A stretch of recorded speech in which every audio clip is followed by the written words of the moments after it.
Friends, welcome to our YouTube channel. Friends, बात करते हैं यूपी पुलिस कांस्टेबल रिक्रूटमेंट की। जैसे कि आपको पता लग चुका होगा, यूपी पुलिस कांस्टेबल के रिक्रूटमेंट के संबंधित एक न्यूज़पेपर में आर्टिकल पब्लिश किया गया है दौड़ के संबंध में। तो आइए इसी पर बात करते हैं। बताया गया है दौड़ में अभी 1 महीने की लगभग देरी के संबंध में एक आर्टिकल पब्लिश किया गया है। तो आइए अब बात करते हैं कि दौड़ लेट होने पर आपकी कट ऑफ पर क्या असर पड़ रहा होगा। कट ऑफ अब इंक्रीज होगी या फिर डाउन होगी, क्या कंडीशन अब आगे हो सकती है, क्योंकि लगभग 3 से 4 महीने का समय अब काफ़ी कैंडिडेट को मिल चुका है। तो आइए देखते हैं, सारा डिटेल में एनालिसिस करेंगे कि क्या अब आगे इस रिक्रूटमेंट की कट ऑफ में इंक्रीज या डिक्रीज हो सकती है। चैनल पर पहली बार आए तो प्लीज़ चैनल को जरूर सब्सक्राइब कीजिए। फर्दर अपकमिंग अपडेट्स के लिए बेल नोटिफिकेशन प्रेस करना, जिससे सभी अपकमिंग वीडियोज़ की अपडेट्स आप तक प्राप्त होती रहे। आइए स्टार्ट करते हैं आज की वीडियो को। देखिए फ्रेंड्स, एक नोटिस पब्लिश किया गया था पुलिस भर्ती बोर्ड के द्वारा जनवरी 2 को। ठीक है, 2 जनवरी 2025 को एक नोटिस पब्लिश किया गया था, जिसमें बताया गया था कि जनपद प्रयागराज के डीवीपीएसटी के कुछ केंद्रों की जो तिथि है उसमें पुनर्निर्धारण किया गया था। और इसमें बताया गया था लगभग 3 सिविल लाइन्स की जो जनपद प्रयागराज थी उनमें डेट चेंज किया गया था।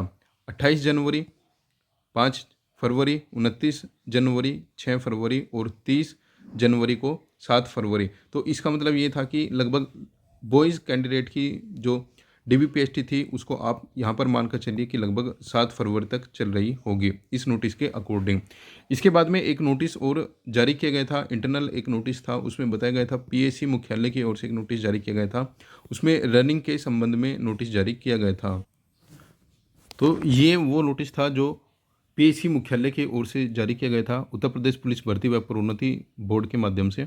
और ये बताया गया था PRPB बी आरक्षी संवर्ग 52/24। ठीक है, 4 जनवरी की आप यहाँ पर देख सकते हो। और पीएसी मुख्यालय की ओर से ये नोटिस जारी किया गया था अपर पुलिस महानिदेशक पीएसी मुख्यालय लखनऊ।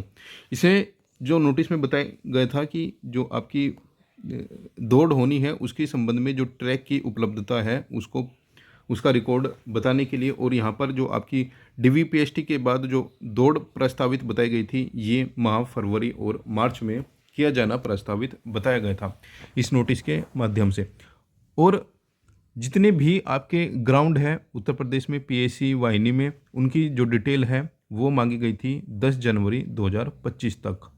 ठीक है, 10 जनवरी 2025 तक आपकी जितनी भी ग्राउंड है उनकी कंडीशन क्या है, किसमें चेंजेस करने हैं, अवेलेबल है या नहीं है, ठीक से रेडी है या फिर नहीं है, इन संबंध की में नोटिस जारी किए गए थे। इसके बाद में एक आर्टिकल पब्लिश किया गया है, ये नोटिस पब्लिश किया गया है।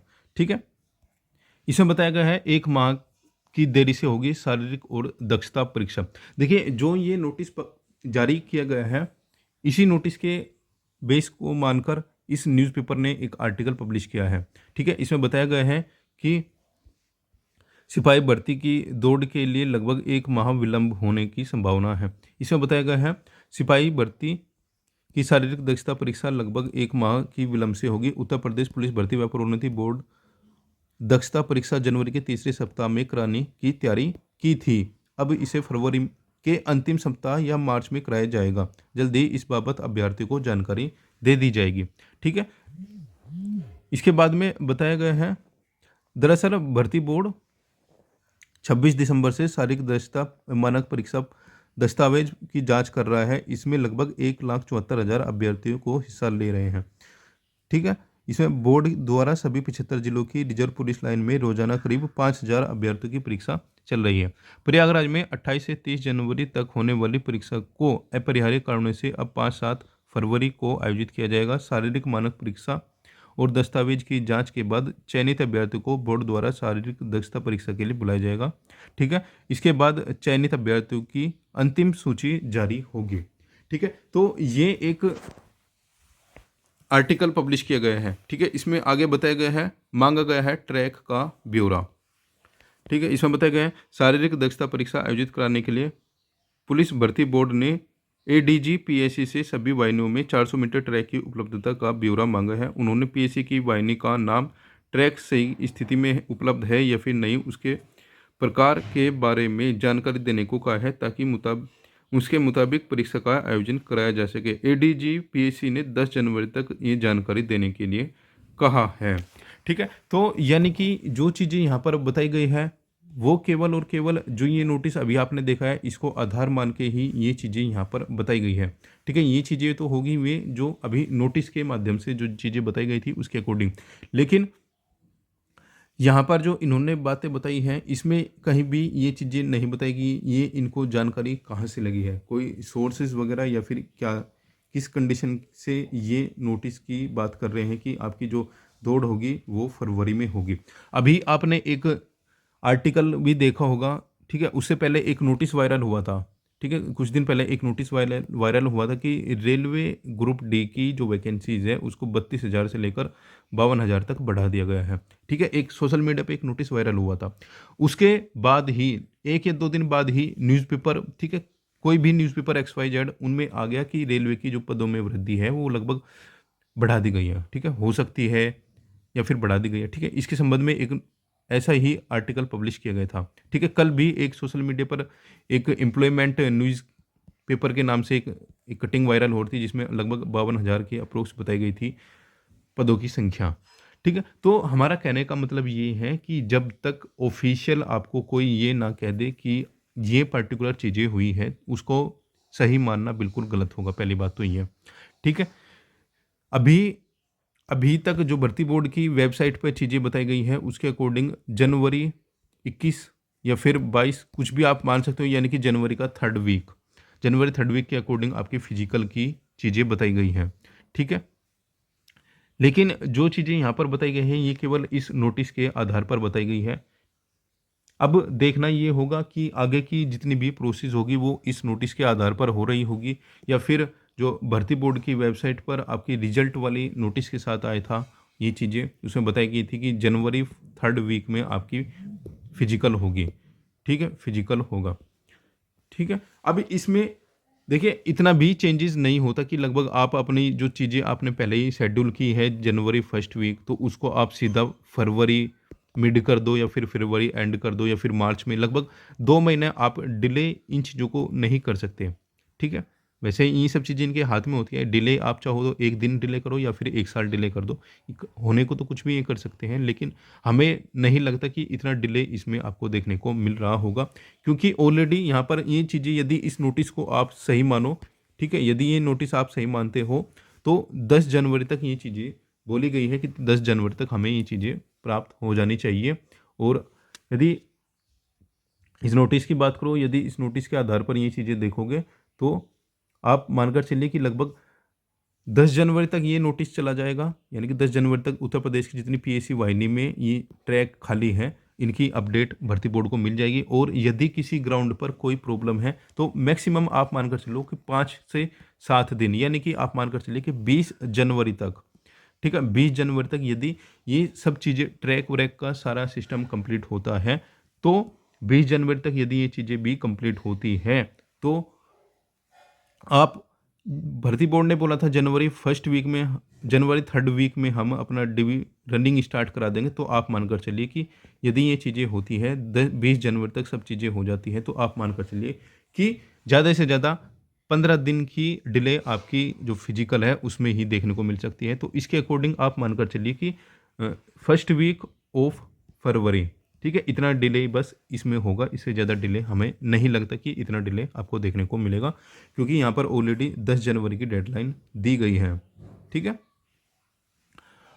अब बात करते हैं कि यदि इस नोटिस को आप मानकर चलो कि ये नोटिस ठीक है, ठीक है, और मानकर चलते हैं कि आपकी जो रनिंग है, ठीक है, रनिंग है ये 20 फरवरी के बाद में स्टार्ट होती है और 20 फरवरी के बाद में यदि 1,74,000 के रिजल्ट आया था, ठीक है, उस पर भी बात करेंगे कि कितने बच्चे लिए गए थे, किस अकॉर्डिंग क्या रेशो रहा था, तो इसकी पहले बात कर लेते हैं कि क्या हो सकता है। ठीक है, 1,74,000 का डीवीपीएसटी हो रहा है। ठीक है, डीवीपीएसटी में लगभग 2 महीने डीवीपीएसटी चला है तो क्या रनिंग भी लगभग इतना टाइम चलेगी या फिर नहीं। ठीक है, क्या आगे की जो इफ़ेक्ट है आपकी जो कट ऑफ पर उस पर क्या इफ़ेक्ट होने को मिलेगा आपको आने वाले समय में। देखिए फ्रेंड्स, ये वो पीडीएफ है जो पुलिस भर्ती बोर्ड की ओर से 21 नवंबर को जारी की गई थी और इसमें बताया गया था कि जो परीक्षा आयोजित हुई गई थी ये पर्टिकुलर डेट्स में हुई थी और इनका परिणाम जारी किया गया था। यहाँ पर बताया गया था लगभग 2.5 गुना, ठीक है, लगभग 2.5 गुना बच्चे बुलाए गए थे कट ऑफ में। और इसमें यह भी बताया गया था कि इसमें समान कट ऑफ अंक वाले सभी अभ्यर्थी को शामिल किया गया है। यानी कि इसका मतलब ये हो गया, समान कट ऑफ वाले जितने भी अभ्यर्थी थे उन सबको बुलाया गया है। यानी कि आपका जो 2.5 गुना लगभग बैठा था, ये बैठा था लगभग 1,50,610 कैंडिडेट को बुलाया गया था। टोटल ये कैंडिडेट आपके होने चाहिए थे। ये हो गया आपके 2.5 गुना, यानी कि एग्जैक्ट यदि आप 2.5 गुना लेके चलोगे। और यहाँ पर कितने बुलाए गए हैं? 1,74,316, ठीक है, 316 कैंडिडेट यहाँ पर बुलाए गए थे। और जो एग्जैक्ट यदि आप 2.5 गुना के अकॉर्डिंग चलोगे तो 1,50,610 कैंडिडेट, यानी कि 23,706 कैंडिडेट। ये 23,706 कैंडिडेट वो कैंडिडेट हैं जो समान अंक प्राप्त किए हैं। यानी कि ये 23,000 जो बच्चे हैं, ये वो बच्चे हैं जो बॉर्डर पर, ठीक है, बॉर्डर पर लास्ट में हैं। यानी कि इन बच्चों के आधार पर ही कट ऑफ निर्धारित की गई है सभी कैटेगरी में, ठीक है, ऑल कैटेगरी में। तो जैसे आप देख रहे हो ना कि डीवीपीएसटी में इतने बच्चे बाहर हो रहे हैं डेली, 15% बच्चे, 10% बच्चे, 5% बच्चे डेली बाहर हो रहे हैं। तो ओवरऑल यदि आप मानकर चलो, ये 23,706 बच्चे 1,74,000 का अप्रोक्सीमेट 14% बच्चे बैठ रहे हैं, ठीक है। ये 14% अप्रोक्सीमेट ये बच्चे बैठ रहे हैं 1,74,000 के, ठीक है। यानी कि आप मानकर चलिए कि जो आपका डीवीपीएसटी अभी चला हुआ है, ठीक है, डीवीपीएसटी अभी जो चला हुआ है, इसमें आप डेली देखते भी होंगे कि इस ज़िले में इतने बच्चे एब्सेंट हुए हैं, उस ज़िले में इतने बच्चे एब्सेंट हुए हैं। तो आप मानकर चलिए कि आपके ऑन एवरेज जितने भी ये बच्चे बॉर्डर पे हैं, ठीक है, एवरेज जितने भी बच्चे ये बॉर्डर पे हैं, लगभग 24,000 बच्चे हैं, ये ऑटोमेटिकली बाहर हो रहे हैं, ठीक है। 23,000 अप्रोक्स बच्चे हैं, 23,500, तो ये तो ऑटोमेटिकली बाहर हो जाएंगे ना डीवीपीएसटी में। क्योंकि जिस बच्चे को ये पता है कि आप बॉर्डर लाइन पे हो, तो वो मुझे नहीं लगता पर्सनली जाएगा। और कुछ बच्चे उसमें अनफिट वगैरह भी हो रहे हैं। तो अप्रोक्सीमेट आप मानकर चलिए कि जितने भी कॉमन कट ऑफ, यानी कि सेम कट ऑफ पर बच्चे आए हैं फाइनल कट ऑफ में, यानी कि अनरिजर्व की यदि 214 कट ऑफ गई है, तो जितने भी 214 पर है, तो वो बच्चे तो मुश्किल ही डीवीपीएसटी करेगा, क्योंकि इतना उसको नॉर्मलाइजेशन नहीं मिला होगा कि उसका जो सिलेक्शन है वो बाद में हो पाए, ठीक है। अब बात करते हैं कि यदि ये फिजिकल मार्च अप्रैल तक भी जाता है, देखिए जो कंडीशन अभी चली हुई है, हमें देखिए पर्सनली ऐसा लग रहा है कि ये जो फिजिकल कराएंगे, ये अप्रोक्सीमेट आपका 7 से 10 फरवरी के आसपास से आपका फिजिकल आप मानकर चलिए, ठीक है। इससे पहले भर्ती बोर्ड ने बताया था कि आपका जो फिजिकल होगा ये लगभग 21 से 22 जनवरी के आसपास आप मानकर चलिए 3rd वीक में, ठीक है। अब बताया गया है कि फरवरी या फिर मार्च में, तो 10 फरवरी तक आपके पास डिटेल सारी आ जाएगी, ठीक है, जितने भी ग्राउंड है। तो आप मानकर चलिए फरवरी मिड में ये चीज़ें आपको स्टार्ट करनी है, ठीक है। उसके अकॉर्डिंग यदि आप मानकर चलिए कि 1,74,000 बच्चों में से, ठीक है, 1,74,000 बच्चों में से, ठीक है, क्योंकि हमने 1,74,000 में 14% वे भी जोड़े हैं जो ऑलरेडी समान कट ऑफ पे अंतिम बच्चे हैं, ठीक है, अंतिम बच्चे हैं कट ऑफ पर। तो यानी कि आप मानकर चलिए 1,74,000 का केवल और केवल मैक्सिमम जो बच्चा डीवीपीएसटी में फेल होगा, ठीक है, डीवीपीएसटी में फेल हो रहा है या फिर एब्सेंट हो रहा है या फिर अनफिट हो रहा है, इसमें तीनों बच्चों की लिस्ट आ जाएगी। तो ज़्यादा से ज़्यादा 15% बच्चा, ठीक है, या फिर आप मैक्सिमम मान लो 20% बच्चा, यानी कि मेल और फीमेल का 20% बच्चा, ठीक है। यानी कि 1,74,316 का 20%, ये हो गया आपका 34,000, ठीक है, 34,863 बच्चा वो हो गया जो आपका 20% यदि आप मानकर चलते हो कि 20% बच्चा यहाँ पर फेल होगा। तो यानी कि फाइनल जो लिस्ट होगी, यानी कि आपकी जो रनिंग होगी, ठीक है, रनिंग जो होगी वो अप्रोक्सीमेट यदि आप 1,74,000 में से 34,000 घटा दो तो लगभग आप मानकर चलिए 1 लाख, यहाँ पर 1 लाख अप्रोक्सीमेट 1,39,000 के अप्रोक्स बच्चे यहाँ पर बच रहे होंगे। ठीक है, अप्रोक्सीमेट 1,39,000 बच्चा, ये वो बच्चा होगा जो रनिंग के लिए अवेलेबल रहेगा भर्ती बोर्ड के लिए। तो आप मानकर चलिए कि यहाँ पर यदि आप मानकर चलिए कि लगभग 1,35,000 बच्चा, ठीक है, मोटा मोटा 1,35,000 बच्चा मानकर चलिए कि 1,35,000 बच्चा अभी रनिंग के लिए अवेलेबल है। ठीक है, अब बात करते हैं कि जैसे फिजिकल, देखिए पेपर हुआ था आपका अगस्त में, यदि आप पेपर को अगस्त में मानकर चलो, ठीक है, अगस्त में पेपर हुआ था, आपको सबको पता है। देखिए जो बच्चे अच्छे नंबर लेके आए थे वो स्टार्टिंग से ही रनिंग कर रहे थे। ठीक है, यानी कि आप मानकर चलो मैक्सिमम सितंबर भी आपको मिल गया, अक्टूबर भी मिल गया, नवंबर मिल गया आपको, दिसंबर भी मिल गया, जनवरी भी मिल गया, अब फरवरी आप मानकर चले। ठीक है, इतना मानकर चलो आप, आपको इतना समय रनिंग के लिए मिल गया, 1 2 3 4 5 महीने रनिंग के लिए मिल गया। देखिए जिस बच्चे को ये थोड़ी सी भी, ठीक है, यदि किसी बच्चे को 1% भी होप है कि उसका सिलेक्शन हो जाएगा, ठीक है, उसके नॉर्मलाइजेशन में यदि रो मार्क्स आपने अपनी जो रो मार्क्स चेक किए थे ओएमआर शीट में, रो मार्क्स यदि आप किसी बच्चे को आप मानकर चलो कि लगभग 200 209 वाला बच्चा यदि सेलेक्ट हुआ है, ठीक है, यदि 209 वाला बच्चा अन्य रिजर्व में यहाँ पर सेलेक्ट हुआ है और उसका पेपर मानकर चलिए कि आप 23 अगस्त की फर्स्ट शिफ्ट में था, ठीक है, ये केवल एक एग्जांपल के रूप में हम बता रहे हैं। 23 अगस्त की फर्स्ट शिफ्ट में यदि उस बच्चे का पेपर था और वो अन्य रिजर्व में 209 नंबर पर सेलेक्ट हुआ है तो उसको डेफिनेटली यहाँ पर प्लस हुआ होगा नॉर्मलाइजेशन में, और उस बच्चे के कम से कम जो नंबर रहे होंगे वो 220 या फिर 20 प्लस यहाँ पर चले गए होंगे, क्योंकि उस बच्चे को 10 से 11 नंबर 23 की फर्स्ट शिफ्ट में यहाँ पर मिले होंगे। ठीक है, इसी प्रकार जो अलग अलग शिफ्ट के बच्चे हैं, जिस बच्चे को स्टार्टिंग में कम नंबर का डाउट था उसको भी अब अच्छे खासे नंबर मिल गए होंगे, क्योंकि इसमें ऐसा भी बिल्कुल नहीं है कि सभी बच्चे को 10 नंबर, सभी बच्चे को 12 नंबर मिले होंगे। कुछ बच्चों के नंबर भी कम हुए हैं, डेफिनेटली हुए हैं, और जो बच्चा नंबर कम होने के बावजूद भी कट ऑफ में है, ठीक है, वो डेफिनेटली अंतिम लिस्ट में बाहर होगा। ठीक है, अब ये बताइए आप मुझे, जिस बच्चे को लगभग 5 महीने रनिंग के लिए मिल जाएंगे तो क्या वो रनिंग अब छोड़ देगा क्या?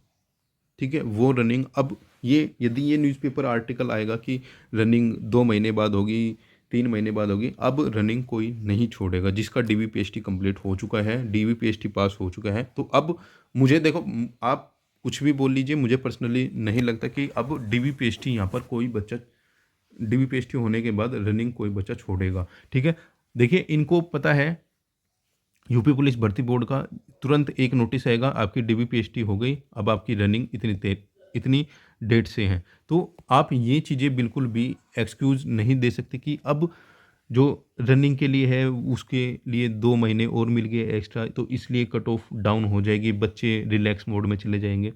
भैया जिसको नौकरी लेनी है वो बिल्कुल भी अपनी फिजिकल की तैयारी बंद नहीं करेगा। ठीक है, हाँ, साइड बाय आप दूसरे एग्ज़ाम की तैयारी करते रहिए। ठीक है, आप 2 घंटे 4 घंटे आप अपनी बुक्स को दीजिए, ठीक है, अपकमिंग एग्ज़ाम के लिए तैयारी कीजिए, लेकिन आप इस चक्कर में बिल्कुल भी मत रहिएगा कि रनिंग लेट होगी। ठीक है, रनिंग लेट होगी तो बच्चे रनिंग बंद कर देंगे, ऐसा बिल्कुल नहीं होगा। ठीक है, और एक बात यहाँ पर ध्यान रखिए, रनिंग लेट होने का मतलब सीधा सीधा कट ऑफ इंक्रीज होना है। ठीक है, यदि आपको कोई ये बोला रनिंग लेट होगी तो कट ऑफ डाउन होगी, ऐसा बिल्कुल भी नहीं होगा। ठीक है, देखिए हम अभी एक चीज़ आपको बता दें, हमारे अकॉर्डिंग जो फाइनल रिजल्ट जारी होगा, अभी रनिंग के लिए देखिए, अभी बार बार रनिंग के लिए आपको टाइम मिल रहा है, लगभग आप मानकर चलिए कि 5 महीने कंप्लीट आपको मिल चुके हैं। ठीक है, 5 महीने कंप्लीट आपको रनिंग के लिए मिल चुके हैं। अब मैक्सिमम जो कैंडिडेट है उनका टाइम कंप्लीट आ चुका है। ठीक है, अब कोई भी, अब मुश्किल से 1 या फिर 2% बच्चा ऐसा होगा जिसका अब टाइम कंप्लीट नहीं हुआ है, अदरवाइज 99% बच्चा ऐसा है जिसका अब टाइम पूरा आ चुका है। और जिसको होप होती है ना नौकरी की, जिसको होप होती है नौकरी की, उसके लिए तो यदि आपको 1 महीना एक्स्ट्रा मिल रहा है ना, तो 1 मंथ यदि आपको एक्स्ट्रा मिल रहा है, तो ये 1 मंथ उसके लिए 2 मंथ का काम करेगा, क्योंकि उसको अपनी स्पीड और बढ़ानी है। भाई जिस बच्चे के अभी 25 मिनट आ रही है, तो इस 1 महीने में क्या उसकी 24 मिनट नहीं आ पाएगी? ठीक है? और जिस बच्चे की अभी 23 मिनट आ रही है, कि 1 महीने में उसकी 22 मिनट नहीं आएगी? ठीक है? कहने का मतलब ईज़िली यही है, अभी आपकी रनिंग कल हो या फिर 1 साल बाद हो, आपको बिल्कुल भी रेस्ट नहीं करना है, क्योंकि आप यदि यहाँ पर रेस्ट करोगे, तो आप पीछे हो जाओगे। ठीक है? रनिंग मैक्सिमम कैंडिडेट, ठीक है? इस बार मैक्सिमम कैंडिडेट पास होगा। ठीक है? मैक्सिमम पास होगा रनिंग में। जैसे इस बार डीबीपीएसटी में बच्चे पास हो रहे हैं ना, इस बार मैक्सिमम बच्चा डीबीपीएसटी में पास होगा। और जितना टाइम ये देते रहेंगे रनिंग के लिए, इतना ही आपको नुकसान होना है, इतनी ही आपकी कट ऑफ बाद में बढ़ेगी। ठीक है? यानी कि आप मानकर चलिए कि 6 मंथ यदि आपको रनिंग के लिए मिल गए ना, तो कट ऑफ में सीधा सीधा 2 से 3 नंबर का इजाफा यहाँ पर आपको देखने को मिलेगा। क्योंकि देखिए 1,74,000 बच्चों का सिलेक्शन हुआ था। यदि जिस टाइम आपका रिजल्ट आया था नवंबर में, यदि दिसंबर में रनिंग के तुरंत बाद जैसे 2019 में रनिंग हुई थी ना, इस प्रकार रनिंग कराते, तो गर्ल्स की, लड़कियों की ना सेकंड लिस्ट आती 100%, अब सेकंड लिस्ट नहीं आएगी। और यदि सेम टाइम पर बॉयज़ की रनिंग होती, तो बॉयज़ में भी कट ऑफ डाउन होती, क्योंकि बॉयज़ पर रनिंग नहीं लगती। अब मैक्सिमम कैंडिडेट रनिंग कर देगा। ठीक है? तो आप इस चक्कर में बिल्कुल भी मत रहिए कि लेट होगी रनिंग तो कट ऑफ डाउन होगी, बच्चे रिलैक्स करेंगे। भैया ये सब कहने वाली बात होती है, कोई रिलैक्स नहीं करता, सबको नौकरी दिखती है और सबको पता है ये अंतिम मौका रहेगा इस रिक्रूटमेंट में। इसके बाद में इतनी बड़ी भर्ती उत्तर प्रदेश में कभी नहीं आएगी भविष्य में। ठीक है? ये सबको पता है। तो आप ऐसा भी बिल्कुल मत सोचिएगा कि फिजिकल लेट कर रहे हैं तो आप रनिंग कीजिए अच्छे से, जितना टाइम आपको मिल रहा है उस टाइम में अपना टाइम कम कीजिए। ठीक है? यदि आपको 1 महीना एक्स्ट्रा मिल रहा है ना, तो उस 1 महीने में 2 मिनट आप अपनी कम कीजिए मिनिमम। ठीक है? यानी कि अब आप मान कर चलिए यदि आप बॉयज़ हो, तो आप 22 मिनट बॉयज़ टारगेट करें कि आपको 22 मिनट में अपनी रनिंग कंप्लीट करनी है, 20 से 22 मिनट में, इससे ऊपर आपको जाना नहीं है। ठीक है? अब मैक्सिमम कैंडिडेट इसको टारगेट करेगा, और यदि आप लड़कियां हो तो आपको 10 मिनट का टारगेट आपको कंप्लीट करना पड़ेगा, कि आपको रनिंग अपनी 10 मिनट में करनी है। सब चीज़ें सोचकर यदि आप करोगे तो आप इजीली फिजिकल कंप्लीट कर लोगे। और हम इस बात को फिर से रिपीट कर रहे हैं कि मैक्सिमम बच्चा इस बार रनिंग में पास होगा। ठीक है? मैक्सिमम बच्चा इस बार रनिंग में पास होगा। रनिंग में केवल 10 से 15% बच्चा ही फेल होगा इस बार। ठीक है? इससे ज़्यादा नहीं होगा। और ठीक है, पहले तो आप 1,74,000 का जो अंतिम लिस्ट पे है ना, अंतिम लिस्ट पे जो बच्चे हैं उनका आप परसेंटेज निकाल लीजिए। यानी कि इसके अकॉर्डिंग आप मानकर चलिए कि 20% जो बच्चा होगा वो डीवी पीएचटी में स्किप करेगा, या फिर कुछ भी XYZ। यानी कि 80% बच्चा 1,74,000 का 80% बच्चा तो आपका डीवी पीएचटी देगा। और 80% बच्चा 1,74,000 का जितना भी हो जाएगा उसका आप मानकर चलिए कि 50% बच्चा आप यहाँ पर हटा दोगे। उसके बाद में जो भी बच जाएगा, ठीक है, लगभग अप्रोक्सीमेट 1,40,000 50,000 जो भी बच जाएगा, आप इन बच्चों के साथ अब आपको फाइनल कट ऑफ के लिए लड़ाई करनी है। ठीक है? तो इसके बाद में देखिए फाइनल कट ऑफ कितनी बढ़ सकती है, कितने नंबर बढ़ सकती है, वो बाद में डिस्कस करेंगे। लेकिन ये चीज़ें अभी तक हमने केवल ये एक एनालिसिस करना है कि अभी आगे क्या कंडीशन होगी। काफ़ी बच्चे अब बोलेंगे कि भैया बच्चे रिलैक्स करेंगे, ये करेंगे, वो करेंगे, सर्दी है। भैया कोई भी रिलैक्स नहीं करता, सबको नौकरी दिखती है। ठीक है? ज़रूरी नहीं था कि कोई बच्चा सुबह में रनिंग नहीं करता तो शाम को भी रनिंग नहीं करता। एक एक टाइम सब रनिंग कर रहे हैं अब जहाँ। ठीक है? आपको करनी पड़ेगी यदि आपको सिलेक्शन लेना है। ठीक है फ्रेंड्स? सो फ्रेंड्स, जब रनिंग के लिए नोटिस आएगा, रनिंग स्टार्ट होगी, उसके बाद में रनिंग के बाद में बात करेंगे कि क्या एक्सपेक्टेड इंक्रीज हो सकता है। लेकिन अभी आप मानकर चलिए कि यदि 80% बच्चा रनिंग करता है सभी कैटेगरी में, अभी नॉर्मल कट ऑफ यदि आपकी 7 नंबर बढ़नी थी अनरिजर्व की, तो आप कम से कम अब इसको 3 नंबर और इंक्रीज कर लीजिए। ठीक है? तो आप मानकर चलिए यदि आप अनरिजर्व कैटेगरी का बच्चा है, तो कहीं ना कहीं आपको टारगेट रखना पड़ेगा कि आपको 10 नंबर प्लस के अकॉर्डिंग कट ऑफ अब आपकी जा रही होगी। ठीक है? क्योंकि लगभग 6 मंथ का टाइम इनफ होता है। 6 मंथ में तो यदि आपने रिजल्ट आने के बाद भी प्रैक्टिस की होगी ना, तब भी आपका टाइमिंग आ चुका होगा। ठीक है, तो हमारे अकॉर्डिंग तो अनरिजर्व की कैंडिडेट, क्योंकि काफ़ी कैंडिडेट EWS टू अनरिजर्व जा रहे हैं, काफ़ी कैंडिडेट OBC टू अनरिजर्व जा रहे हैं। अरे भैया यहीं पे तो आएंगे फिर ये। ठीक है, तो अनरिजर्व वाले जितने भी कैंडिडेट है, तो कम से कम आप मानकर चलिए आपको रनिंग के लिए जितना टाइम ये दे रहे हैं ना, ये इतना ही आपको नुकसान हो रहा है अब जहाँ अनरिजर्व वाले कैंडिडेट को। ठीक है, बाकी कैटेगरी वाइज बाद में डिस्कस करेंगे किस कैटेगरी को अब बेनिफिट हो सकता है, क्या हो रहा है, क्या सिनेरियो चला हुआ है, ये सब वीडियो में किसी और दिन डिस्कस करेंगे कि अनरिजर्व के साथ में OBC या फिर EWS पर क्या इफेक्ट इस रिक्रूटमेंट पे अब जितनी डिले हो रही है क्या पड़ने वाला है। तो अप्रोक्सीमेट हमारे अकॉर्डिंग आप मानकर चलिए यदि आप अनरिजर्व से हो तो अभी के अकॉर्डिंग कम से कम 10 नंबर कट ऑफ बढ़ रही होगी। फ्रेंड्स, चैनल पर पहली बार है तो प्लीज़ चैनल को जरूर सब्सक्राइब करना, फर्दर अपकमिंग अपडेट्स के लिए बेल नोटिफिकेशन प्रेस करना। नेक्स्ट वीडियो में फिर डिस्कस करेंगे कि अप्रोक्सीमेट सभी जो कट ऑफ है वो कितनी बढ़ सकती है कैटेगरी वाइज। ठीक है, मिलते हैं नेक्स्ट वीडियो में नेक्स्ट डाटा के साथ।